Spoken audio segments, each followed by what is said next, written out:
Tuesday Connect, where we take some time to connect with you as well as answer the question, what does the Bible say about certain aspects of our lives? My name is Kathy Matei and I will be your host today, and it is such a privilege to have you join us for this specific episode. Last week, we had Reverend Wangi and Reverend Isaac come to talk about the fact that we should say, thank God it's Monday.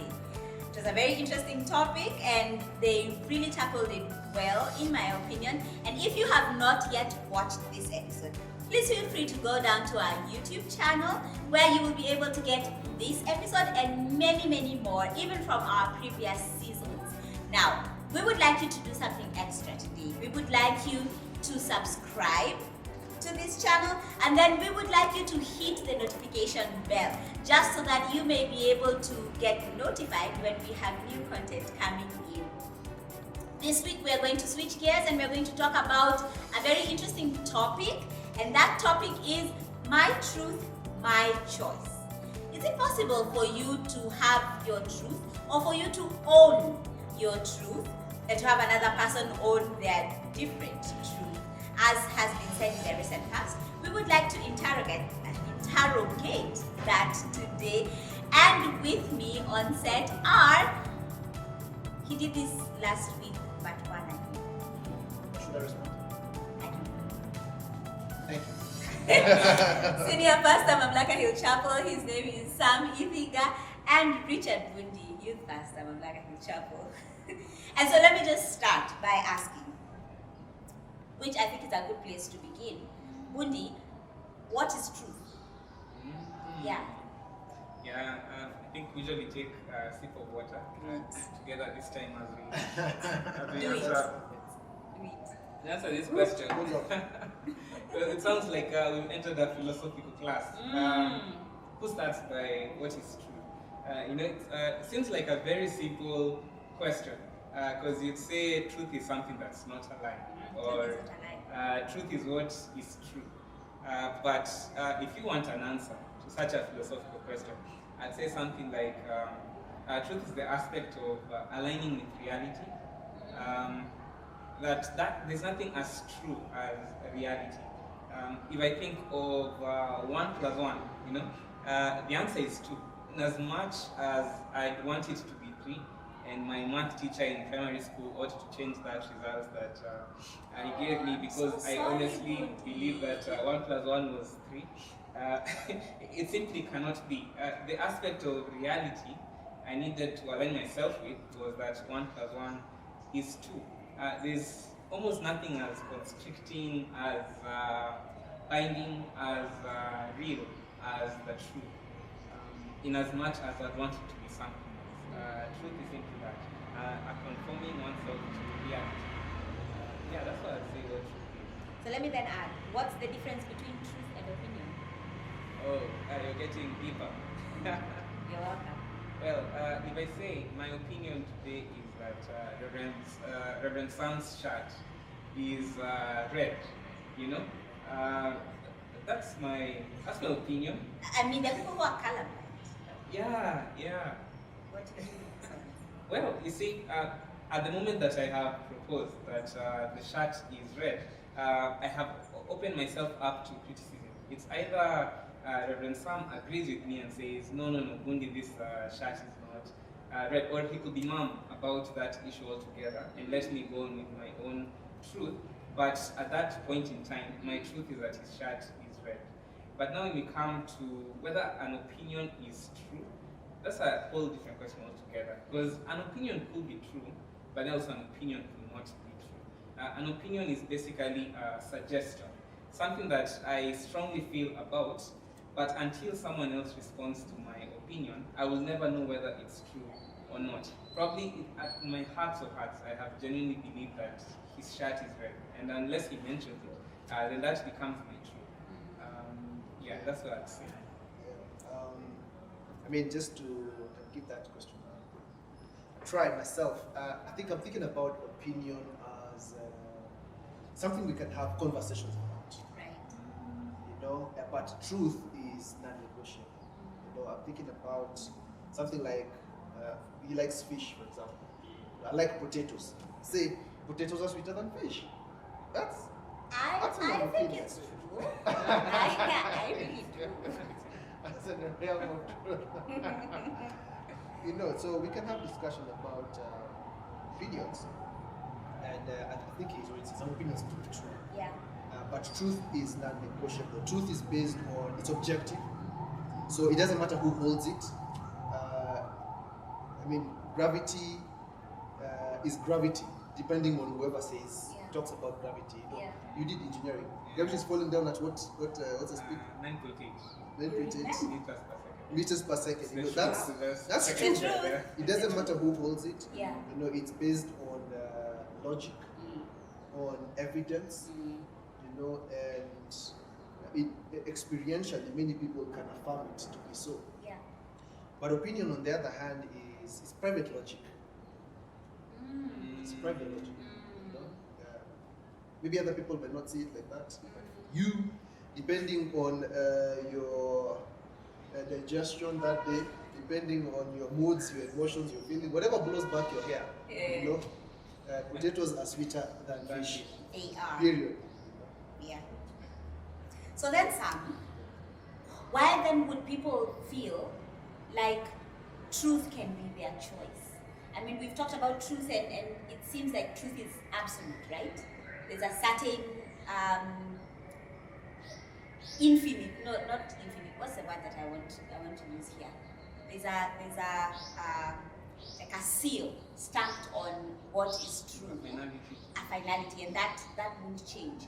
So why then do we hear people talking about truth being their choice, or that I can own my truth, or I reserve the right to believe my truth? I mean, first of all, I feel like that whole what I believe is true for me, and I don't have to subscribe to your truth and so on. Especially these days, I think part of it is coming from people maybe pushing back to what they feel has been oppressive, you know, in the past. And many people do look at life and say people use certain narratives, certain ideas to oppress others. Yeah.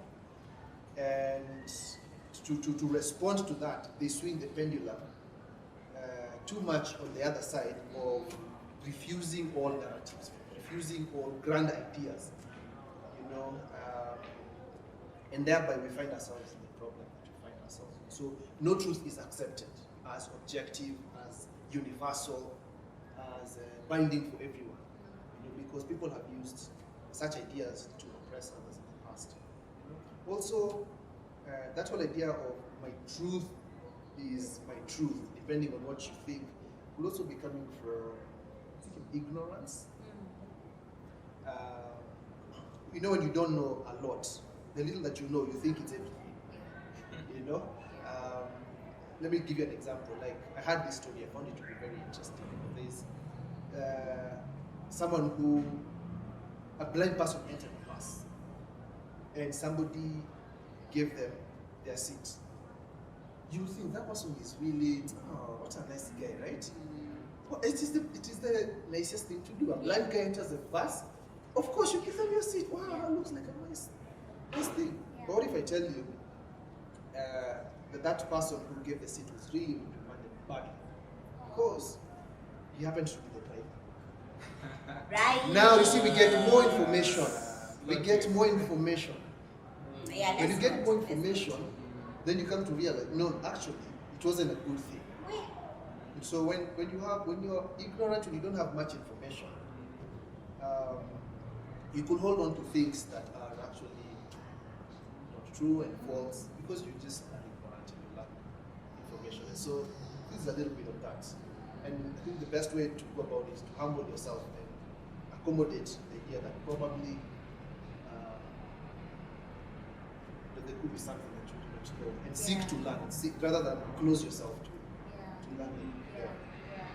You know, this reminds me of the story right at the beginning in Genesis where, God comes to Adam and Eve and gives them a task to do and tells them that you're free to eat from anywhere, but just don't eat from this one tree or you will die. You know, and then Satan comes and says, did God really say? You know? And then he says, you will not surely die because God knows this and he's hiding this from you and stuff like that. And I don't know if we're playing around that realm when we begin to talk about issues like absolute truth and relative truth and people owning their truth. But there's this other thing that is really strong amongst us and amongst the people that we work with and are related to and our friends around us, and that's the issue of tolerance and being open-minded. And I think I get where that comes from. You know, for a number of years in the past, we've had certain groups of people who have been looked down on because of certain reasons by the community or by the society. And I think it would be right for someone to come and say, look, you need to be open-minded about this. You need to be open-minded about this other thing. But my question here then would be, where does open-mindedness then become you living a lie? Where does open-mindedness become you being ignorant of what is there and what is true? I don't know who would like to take a first. Try. I think the problem lies at the definition of what it means to be open-minded. Because one might posit that being open-minded is being free without bounds. I think most of our definitions refer to absent-mindedness. Because to be open-minded, it means you're willing to listen in, to consider all other opinions on the basis of truth. So on that, I have a question then, Bundi. I mean, when God created us, He gave us free will, right? Then would you say that God was being open-minded? And he wasn't being absent-minded. He was being open-minded. Tread a bit carefully on that term open-minded, because first you need to define it well so as to apply it. So I believe God was being open-minded to the best definition of what open-mindedness would mean. Right. That He is welcoming the humanity in a plane in which they are able to make choices based on love, based on critical thought, and He has already provided everything and anything they need. For example, you mentioned the story of the Garden of Eden. Right. God has already provided them to eat of anything and everything apart from this one thing. That's open-mindedness. That's God providing open-mindedness. everything for them to eat. Yeah, there is nothing that they lacked. And who knows, probably God would have allowed them to eat of it. I don't know. But also, just when you're thinking about God and giving people a free will, because I see where you're going with that. You know, people will be like, hey, God gave me a free will so I can choose what I want to do. Yeah. Let's remember that in the garden, there were boundaries. It wasn't just, hey, created you guys as free creatures, you know, you can do whatever you want. No, there was, you see that tree? See that tree? You don't need that tree. And once we begin to remove the boundaries, once we begin to remove those limitations, where we get ourselves into problems. Right. And that's actually why we're having this discussion. We are free to make the right choices, but are we free to make the bad ones as well? That's why we're having this talk. Yeah. You know, Yeah. nobody minds people being free to make good choices. You know, yeah, but it's because we are pushing we have been pushing the boundaries since from the beginning, and that's what is actually bringing the issues that we see today. And I think there's that thing that you talked about, that question that you asked about. What was the question? How when open-mindedness becomes you living a lie. Yeah. I think it's when you let go of your biblical convictions. And I'm talking to Christians right now. Okay. One of the things that the Bible tells Christians to do, and I don't know whether we really swung into the Bible or Christianity so quick. Yeah. It tells us to become all things to all people, right? right? It's Paul who said, to the Jew become like the Jew, not to be the Jew. To those without the law, I become like one without the law, to be those without the law. To those with the law, I become like, so on. But how can we push this thing to endlessly? It's a question that we need to ask. And one of the things that we need to remember is the scripture asks us to identify with people without necessarily losing our identity. All right. Identify without losing your identity. Once you begin to lose your identity as a believer in your biblical convictions in the world, to accommodate the other person, I think you have then crossed the line, and you're not now winning the person over. It is you losing yourself, right? Becoming one, and that's not what we want to do. So Sam, I have another question here, and I think you've brought it up in a very meaningful way, and so I think it would be important for us to take some time to just answer. Why do we then think that biblical truth is absolute truth?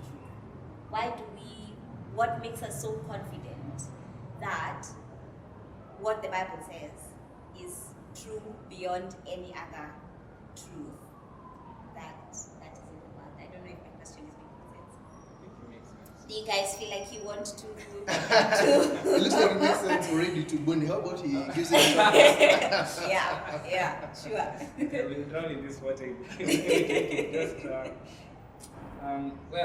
I think why I believe the Christian faith does provide the best and only definition of truth. I believe truth needs to be tested and tried. Right. I think at some point we were talking to some about empirical evidence. Truth doesn't just show up. You need to take some time to analyze it over many years, many factors, so that you can come to the point of saying, I believe this is true.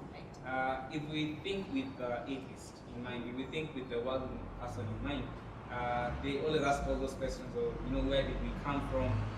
Why are we here? Who gives the definitions of good and wrong? And where definitely do we go after we die? We all want answers to these questions because they are matters of life and death. Truth will only matter to us if it is a matter of life and death. If I say 2 + 2 is 4,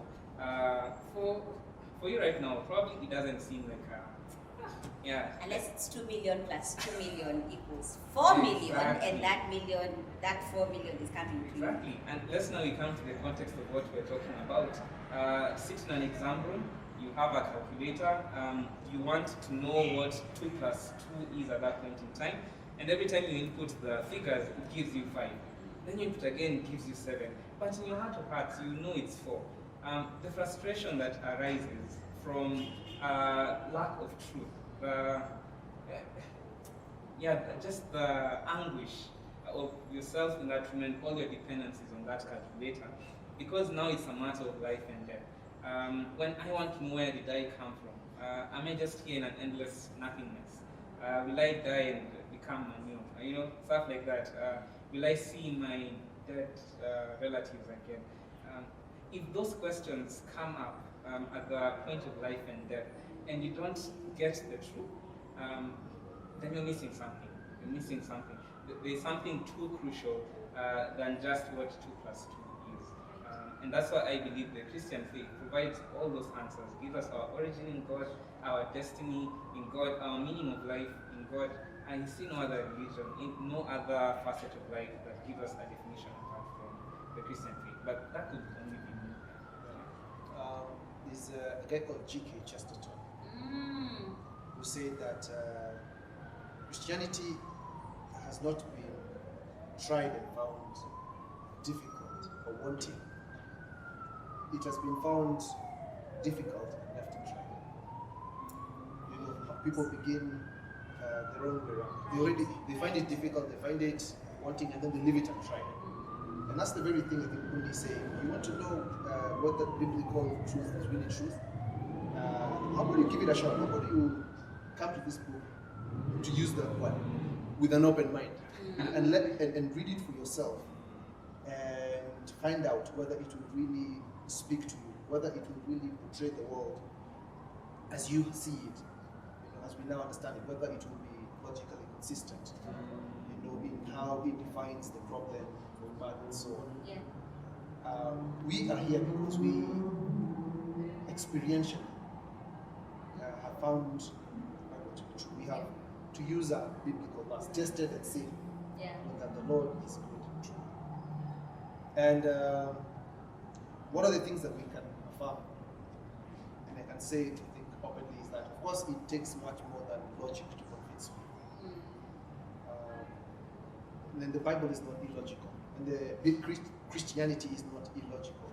There is, it's a faith that is rooted on logic and reason, and it's a reasonable faith. But of course, it does go beyond reason. We were talking to a group of friends yesterday, and we said there's something supra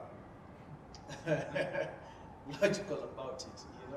I mean, it goes even beyond reason. Certainly not against reason, but even beyond, because then we begin to talk about faith, and so on. Yeah. So in that, when you begin talking about faith, you go a little bit beyond, just logic. However, it is important to know that it's not illogical or rational, and the only way to find out is come, read it for yourself, come and ask the questions, the book, and find out whether there will be answers. I hope that you're enjoying the conversation so far. We have just one more question to tackle before we come to the end of this episode, and that is this. So, Sam, I'm not hurting anyone, right, Bundi? I believe something. I believe it to be true for myself. I'm not hurting anyone. I don't have a problem with you believing something different, right? What's the worst that would happen? How does me believing something that is not absolute truth affect my life? What's the worst that would happen? Let me, first of all, that whole thing, I'm not hurting anyone. And it could be so right now. First of all, we want to agree that wrong belief will lead to wrong behavior. Wrong belief will lead to wrong behavior. You might not be hurting yourself right now, hurting others, but probably soon you will. Like, for example, I decide to, hey, I take poison, and I say, okay, to you it's poison, but to me it's lemonade. Right. That's your truth, this is my truth. It won't take long before I hurt myself. Yeah. That sort of reason. Yeah. Or if not hurt myself, then maybe I'll hurt others. I might start writing people blank checks, like bouncing checks. Oh yeah. Because according to me, my account has money. Okay, my account has money, so you begin to hurt other people. Or according to you, I don't think we should be driving on the left side of the road. Actually, that's so restrictive. It is. The road Let's is be so open-minded big. here. Yeah. Okay, me, I prefer driving on the right because I'm actually me, I prefer actually driving on the right side. Okay. Soon you begin to crash into people because of that sort of thinking. Or should be allowed, I heard somebody say this, should be allowed, to fly planes because you love aviation. Okay, you don't have a license, but why are you so judgmental? I love planes and I actually have a connections with planes. Who are we to judge you? You say you love planes, and so I guess we should then allow you to fly planes. Toy planes? Sure. You get, so Yeah. the world cannot function very long as long as people have their own private logics. That's true. We will have a society where we're hurting ourselves or we're hurting other people, and we will probably not last very long. Yeah, the society will be too individualistic. It's just about me. I think that's why we have many isms, many me-isms cropping up. Because you want to define your own truth. So you end up being segregated from society, not thinking that you're hurting anyone. But there are loved ones that you're hurting. You're hurting yourself. In fact, you've considered yourself not a person. They say you're not hurting anyone. So to be very selfish, very self-centered, egotistic. you drive, it's like a man on an island. Yeah, yeah. There's that statement always made about if a man is in an island and he's alive, but no one knows, is he really alive? And philosophers look at that question. Wow. Okay, so he got lost at sea, but he's been living on an island, he's alive, but we don't know. Is he really alive? In our minds, he's gone.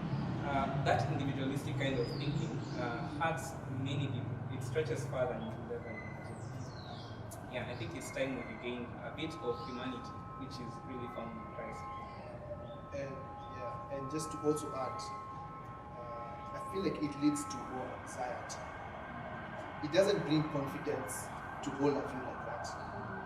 You know that I'm not chatting anyone to believe the things that I believe. It actually leads to more anxiety because the things that you're holding on to are not grounded on anything solid. Just your opinions, your thoughts, your digestion or indigestion. You don't have a solid foundation. It will lead to more anxiety because it cause you to raise more questions than give you answers. Because you'll be questioning everything. You know? So, and I believe it's one of the reasons why many people around the world could be anxious, rather than confident, because we have abandoned the solid, the pillars and the foundation and so on. And what we have ended up on is sinking sand. Constantly trying to grab hold of things to keep us steady, or clutch at straws. Yeah. It's very interesting, guys. In fact, Jesus himself says the truth will set you free. Of course, the world has misconstrued that. I think it's John Hopkins University that even has that as a motto. But it doesn't have a biblical standpoint for them and the world at large. But it's generally a biblical statement. Christ says just before that you will study my word, then you will be my disciples, and then you will know the truth, and the truth will set you free. Such that he makes an amazing statement that the truth will be found in him. Jesus, the way, the truth, and the life. Everything that is true, anything that should be true, be it in any discipline in this world, has to be found in him. I don't know why we can't see it. It's hard discussing it when we run away from it, blind ourselves as if we can't see it, but Christ does say he is the truth, and that truth will set us free. The gospel. I think we should go after those who have gone away from the truth without being too scared that we'll be called intolerant or what do they call it? Usually branded in a certain way. I think we should. The Bible does call us to always try to share our truth. Of course, we ought to do so with gentleness and respect. But the society has bullied us. I believe Christians have been bullied into believing that whenever you share a truth that is contradictory or different from that of somebody else, you're intolerant. And what has happened is that we now end up living in this society where those who are fighting for tolerance are actually very intolerant. And Christianity is finding itself in this dark corner where nobody can tolerate it. And I think we need to see what's going on and with gentleness and respect still be willing to have conversations with people, because the Lord has called us to be the light of the world, to shine that light and to not put it under a bowl, where it will soon die out. That would be helpful to them. There we have it, guys. I hope that you have been helped by the conversation that we've had.